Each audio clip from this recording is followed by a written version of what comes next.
Tapi belum tentu orang itu mencintai kita.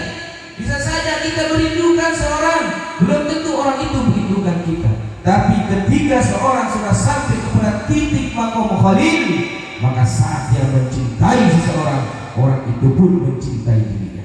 Artinya cintanya tidak bertepuk sebelah tangan.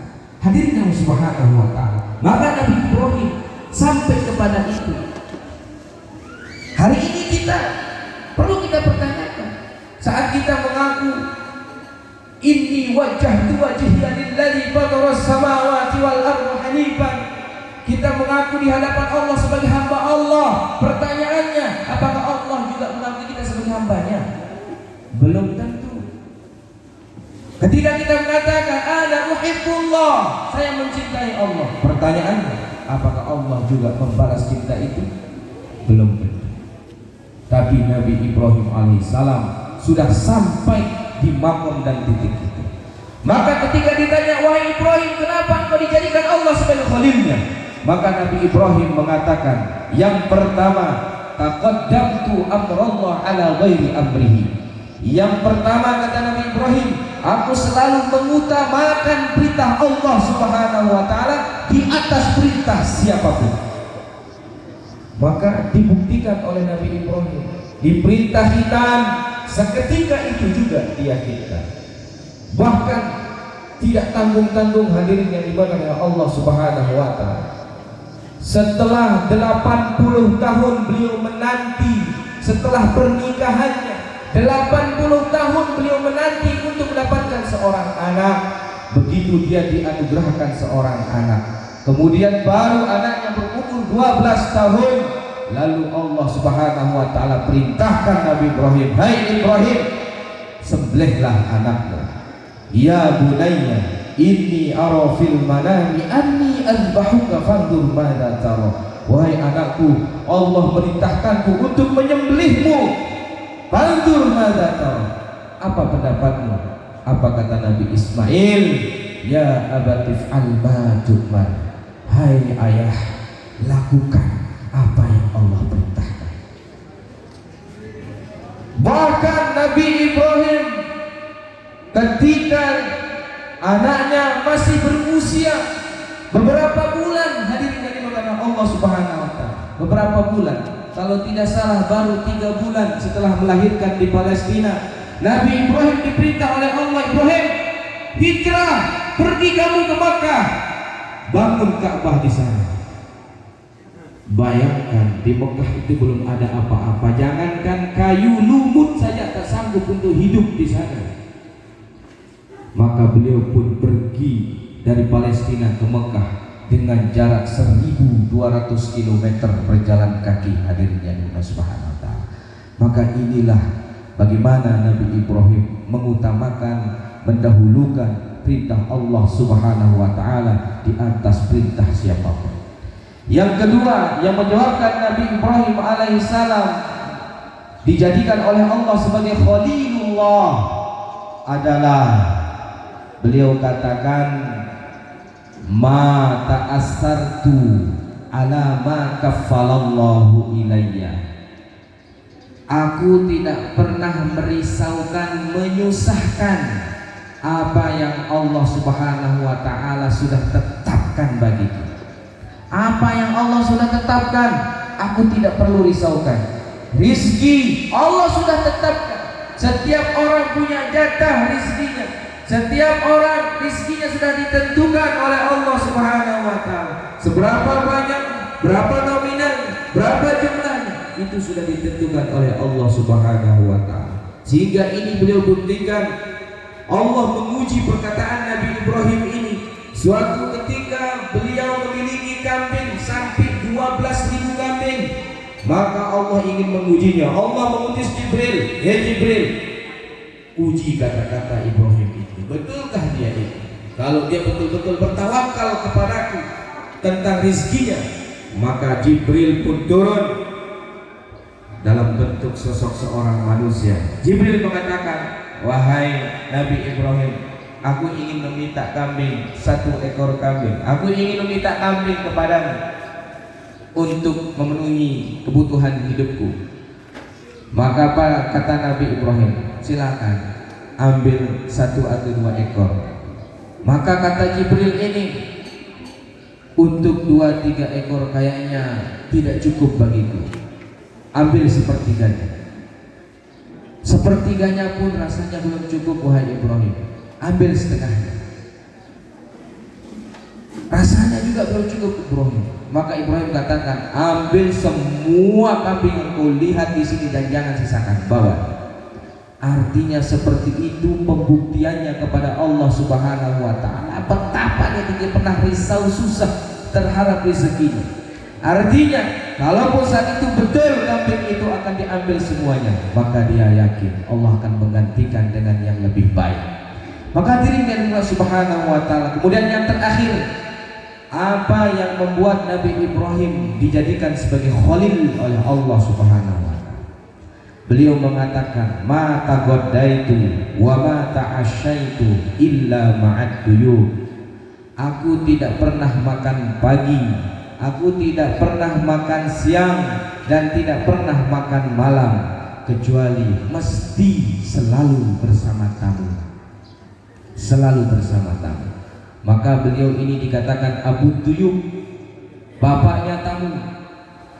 Bahkan dikatakan bila beliau hendak makan, kebetulan tidak ada tamu yang lewat di depan rumahnya, maka beliau berjalan sampai 2 mil sekedar untuk mencari orang, sekedar menemani dia makan. Itu setiap hari, setiap hari. Hadirin yang dimuliakan Allah Subhanahu wa taala.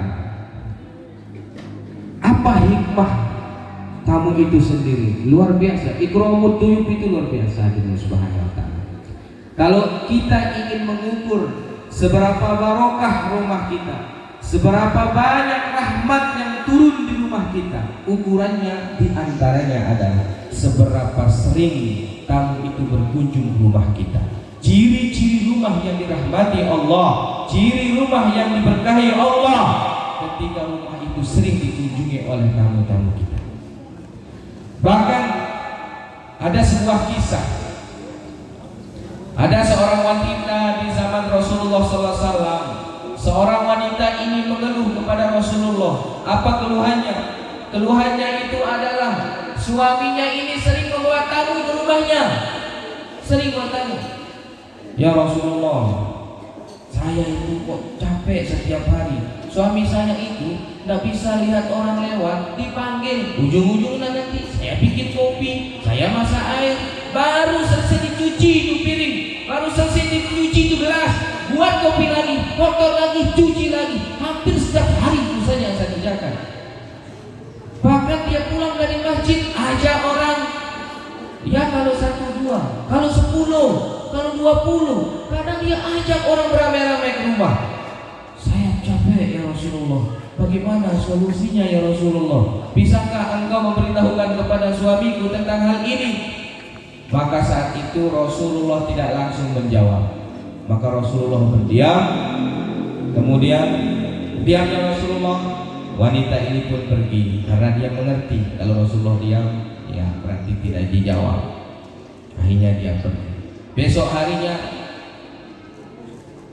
Rasulullah memanggil suaminya, wahai sahabatku, aku ingin berkunjung ke rumahmu. Tiba-tiba Rasulullah begitu, aku ingin menjadi tamu di rumahmu.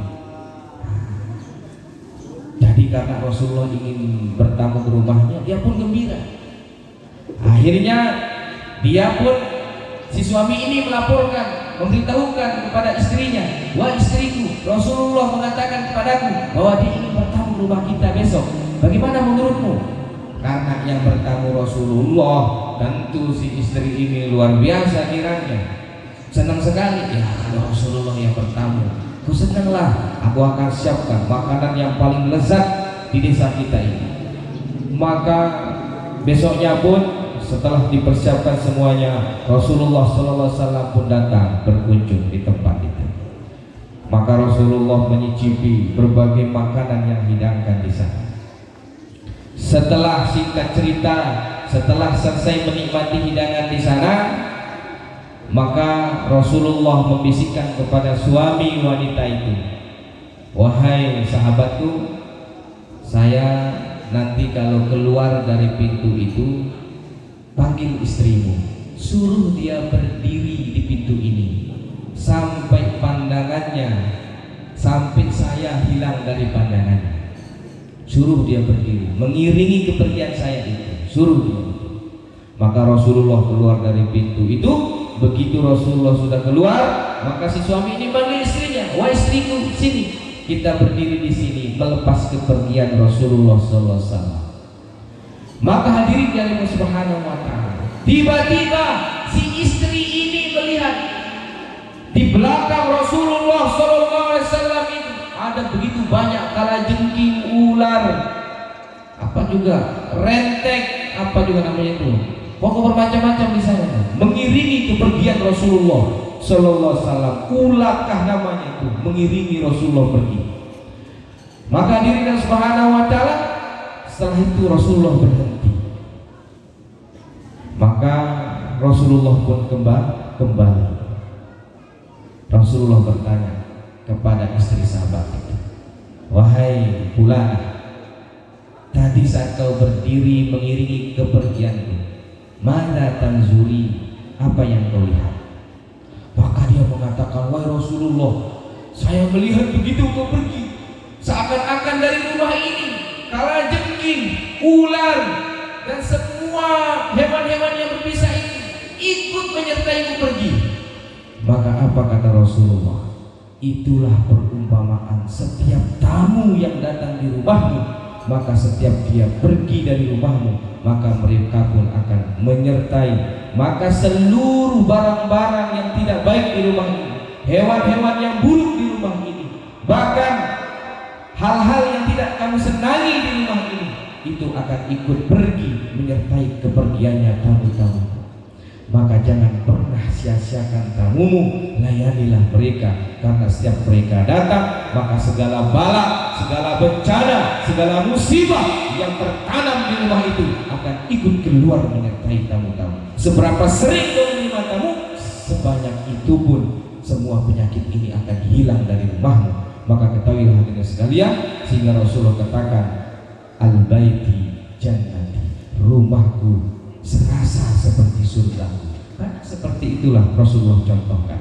Maka hadirin yang Subhanahu wa Ta'ala, sekedar itulah yang dapat kami sampaikan. Semoga dari awal apa yang kami sampaikan bisa bermanfaat bagi diri kami sendiri dan kita semua. Subhanallah bihamdihi, subhanallah bihamdika, asyhadu an la ilaha illa anta, astaghfiruka wa atubu ilaik. Wallahu muwaffiq wal hadi ila sabilir rasyad. Assalamualaikum warahmatullahi wabarakatuh.